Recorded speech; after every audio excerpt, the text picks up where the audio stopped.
দর্শক, কিছুক্ষণ আগে কিন্তু খুলনা বিভাগীয় এনসিপি জাতীয় নাগরিক পার্টির আহ্বায়ক মোতালেবকে কিন্তু গুলি করা হয়েছে।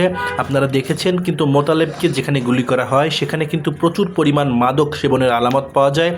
এবং আপনাদেরকে দেখাচ্ছিলাম যেই টয়লেটের যে প্যানটি রয়েছে সে প্যানের মধ্যেও কিন্তু ইয়াবা খাওয়ার সরঞ্জাম লুকিয়ে রাখা হয়েছিল। এবং যিনি অতিরিক্ত পুলিশ কমিশনার আছে তাইজুল ইসলাম, তিনিও কিন্তু বলেছেন যে মাদক সেবন, মাদকের আধিপত্য এবং ব্যক্তিগত কলহের জেরেই কিন্তু এনসিপির খুলনা বিভাগীয় আহ্বায়ককে গুলি করা হয় বলে তিনি জানিয়েছেন।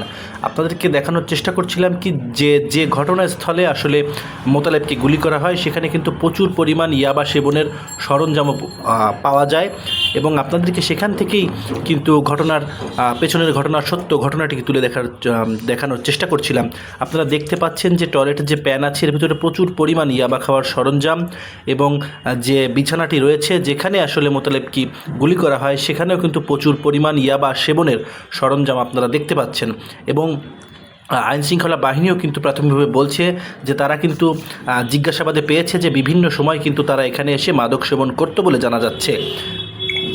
কালকে রাত্রে ৩ জন এসেছিল এবং আশেপাশে উদ্দেশ্য জিজ্ঞাসাবাদ করে আমি জানতে পারি যে এরা প্রায় সময় এখানে আসতো এবং বিভিন্ন ধরনের মাদক সেবন করতো এবং বিভিন্ন মেয়ে মানুষ নিয়ে আসতো।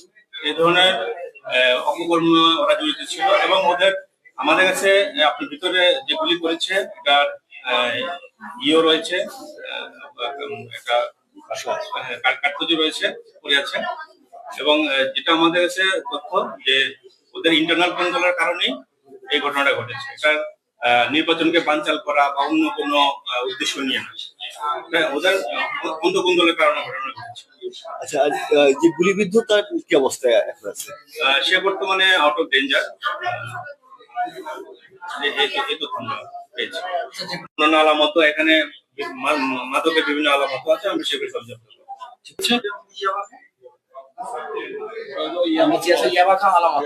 ইয়াবা এখানে আছে মদের মতন।